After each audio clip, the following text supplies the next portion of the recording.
We have three student speakers for you this afternoon. Colby Banbury will be introducing our commencement speaker. Ian Frazier has been elected by his classmates to speak to you today. And to start us off, by virtue of her position as president of the Student Faculty Council, it is my pleasure to introduce to you Maddie Schwartz.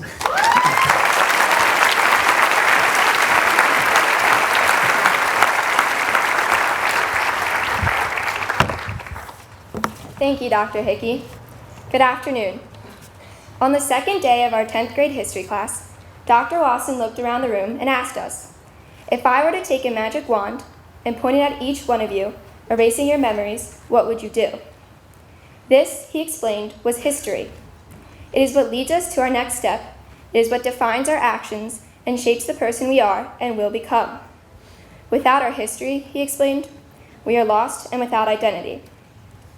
The class of 2015, the 14-year lifers behind me, including myself, began our first day as we put on our best outfits, laced up our sneakers, most likely with some assistance, and packed our backpacks that at this point were more likely a fashion statement than of any real use.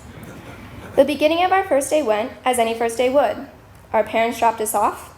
There were probably some tears, and not just from the students. We said hello to our fellow classmates, met our teachers, and got right to work, beginning our Tower Hill education, beginning our history. But this was no ordinary first day. This was no ordinary day. And our history, your history, all our history was going to change. As we were given cookies and ice cream well before lunchtime and picked up early from school, all we knew was that something bad had happened. Just not to what extent, as our pre-kindergarten minds were far from capable of understanding the gravity of September 11th, 2001.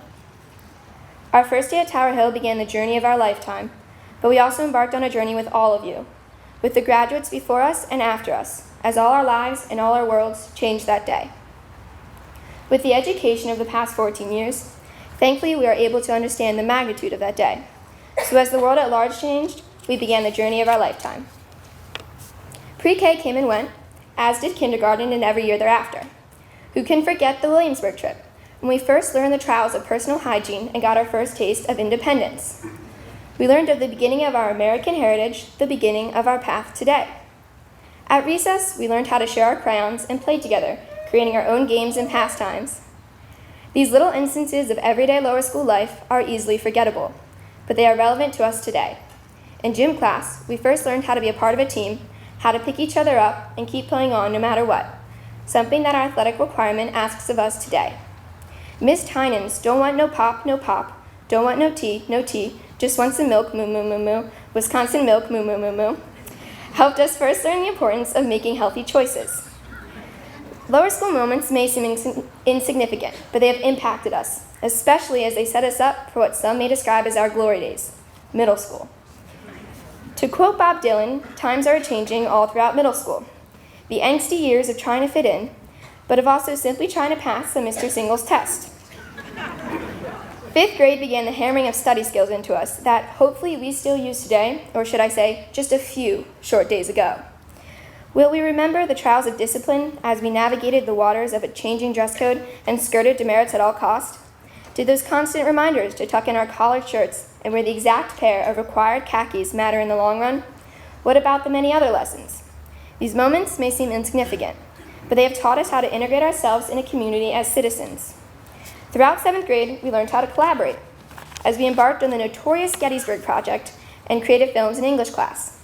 We traveled to DC to explore our nation's capital, but mainly just emptied the hotel of all energy drinks.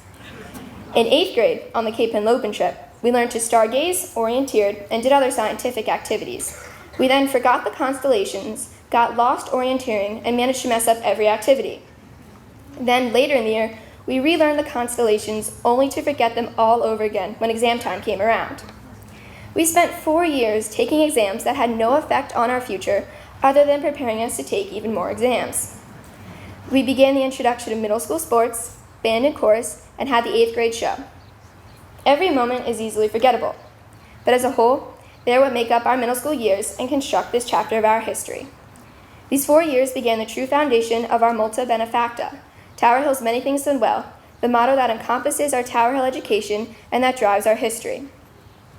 Upper school began, as it will most likely close, with Dr. Hickey attempting to make a joke.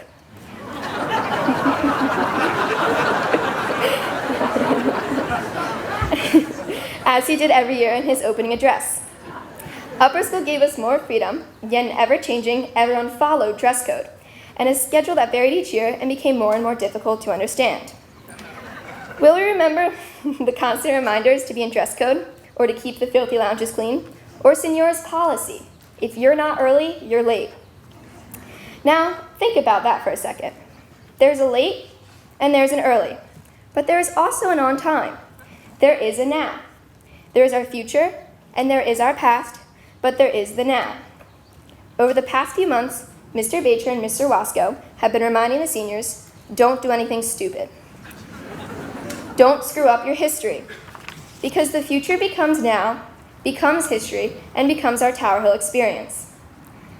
That experience was countless announcements, numerous games, plays, art shows, advisory lunches, Jeans Day, charity events, lip syncs, promposals, Jim Guan-produced movies, and of course the stellar performances of the notorious BAG.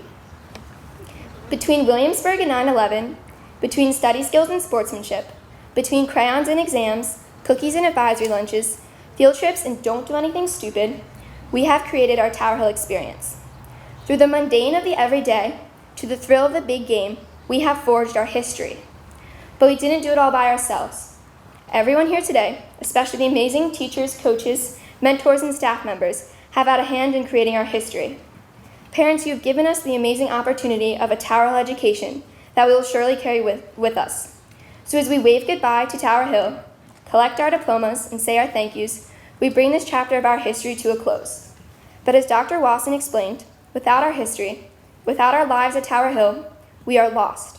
So we may not remember each and every detail of the past 14, 8, 4, or 1 years of our lives, but we will.